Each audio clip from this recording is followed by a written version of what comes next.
tal amigos? Sean ustedes bienvenidos a un capítulo más de Pintando con Luz. En esta ocasión, una cámara histórica, como siempre digo, pero bueno, digamos que esa es la intención, un poco. Hay otras intenciones, pero bueno, un poco es presentarles a ustedes estas innovaciones que hubo en su momento y remontarnos un poco a la historia de la fotografía, un poco para entender un tanto cuanto el presente de la misma. Quiero remontarme en ese tiempo y comentarles lo que había en el mercado, todo lo que dominaba el mercado por allá de mediados de la década de los 60, principios de los 70. Una cámara que, como ya he comentado en muchas ocasiones, una cámara que revolucionó el mundo de la fotografía profesional. Fue precisamente esta cámara, la Nikon F, una cámara robusta, pesada, con un gran agarre, con un tacto maravilloso, pero sí, como ya les digo, pesada. Durante muchos años fue la referencia mundial de la fotografía profesional y a partir de ella, a partir de esta revolución que causó Nikon, pues muchas cámaras tuvieron a bien conservar más o menos este mismo estilo. Evidentemente en aquel tiempo pues no había la miniaturización que hay hoy por hoy fotográficamente en cuanto a cámaras. Las cámaras en todo caso tenían que ser así de robustas, así de pesadas, así de fuertes. Tanto es el hecho que siguen funcionando como si nada, muchas de ellas. Ópticas fuertes también, ópticas pesadas también. Y durante, como ya les digo, muchas décadas, bueno, mucho tiempo, décadas, no, mucho tiempo, estas cámaras fueron las que dominaron el mundo de la fotografía.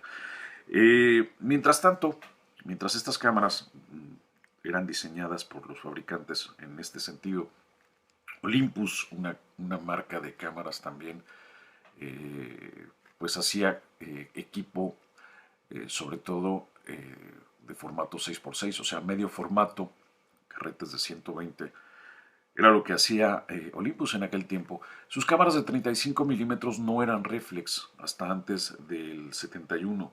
Eran cámaras compactas como la famosa Olympus Pen de medio formato o la famosa Olympus Trip y como ella pues otros modelos. Cámaras pequeñas, cámaras muy funcionales sobre todo, pero sobre todo para aficionados. Ellos intentaron entonces incursionar en el mundo reflex y dieron un golpe muy fuerte sobre la mesa, pese a ser un golpe pequeño con esta cámara que surgió en el mercado, la famosa Olympus OM1, una cámara, como verán, pequeña, ligera, muy manejable, muy versátil, que inmediatamente llamó la atención de todos los fotógrafos en aquel 1972. ¿Qué características tiene esta cámara? Bueno, se utilizó sobre todo para fotografía, para astrofotografía, para fotografía de estrellas, para macrofotografía. Tenía la característica que, bueno, en aquel tiempo era común en muchas cámaras de poder bloquear el espejo. Con este botón nosotros bloqueamos el espejo, lo mantenemos arriba, ahí, girándolo hacia esta zona, y bloqueamos el espejo y eso evidentemente minimiza la vibración, como ya les he explicado en otras ocasiones. Eso, en conjunto con el tamaño pequeño, cómodo, sobre todo ligero de esta cámara, incluso sus ópticas, que son, por cierto, ópticas de muchísima calidad, eran ópticas pequeñas, como ya verán, en comparación, por ejemplo, con cámaras como esta, sí, pues eran evidentemente mucho más manejables. Incluso, vean, la comparación del tamaño, pues es escandaloso, podríamos decir, sí. Entonces, bueno, ya no bueno, lo compararemos con este bellísimo monstruo, sí, pero bueno, no había evidentemente comparación. El bloqueo del espejo, ya les decía yo, particularmente tiene este interesante diseño que ya tenía en su tiempo la Nikormat. Tenía esta posibilidad de seleccionar la velocidad con un disco similar a este, que va de un bulbo, pasando por un segundo hasta un milésimo, un disco que está interesantemente colocado entre el objetivo y el cuerpo de la cámara. El diafragma, el anillo del diafragma se encuentra casi en la punta del objetivo, ¿sí? Y casi todos los diseños de Seiko de Olympus lo controlaban de esta manera.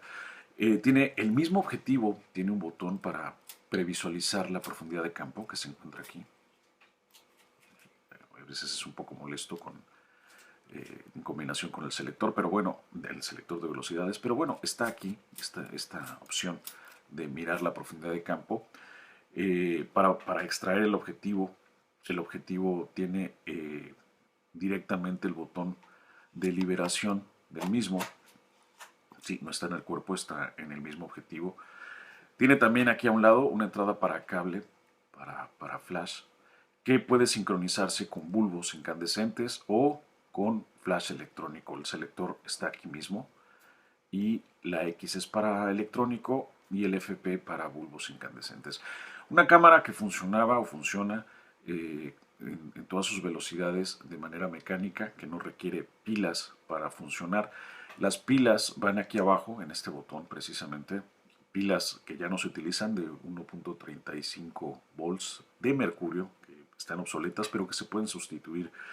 Estas pilas realmente lo único que alimentan es el exposímetro, que se enciende en este botón. Con este botón se enciende el exposímetro y podemos de esa forma calcular nuestra exposición a través de él. El selector de ISOs, que van desde un 25 hasta un 1600, está aquí arriba. Oprimimos este botón, lo liberamos. El botón de obturación está aquí arriba también, a un lado, con una entrada para cable, disparador, su palanca de rebobinado, que actúa en conjunto para regresar la película a su chasis, ¿sí? Con este botón. Extrañamente no está aquí abajo, como solían estar en otros modelos. Olympus opta por colocarlo aquí arriba, con una señal en rojo para saber cuándo está en posición de rebobinado, ¿sí?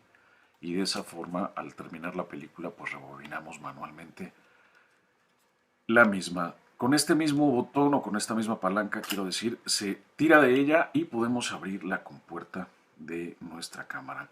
El obturador es de cortinillas, de tela, pero pues bastante resistente. La entrada para flash, digamos la zapata, se atornillaba y se destornillaba del pentaprisma, y de esa forma al quitarlo, como en este caso, pues la cámara es aún más pequeña y ligeramente más liviana. Tiene la entrada para utilizar un winder, un motor de arrastre, tiene sus conexiones, se quita esta tapa y tiene aquí un engrane que es donde hay la conexión o el contacto mecánico para arrastrar la película.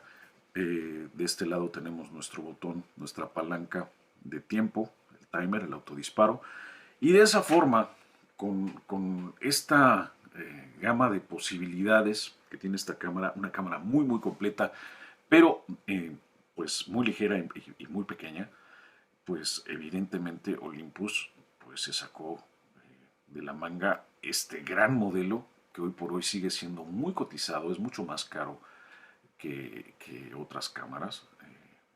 Si ustedes lo miran en eBay se darán cuenta de lo mismo.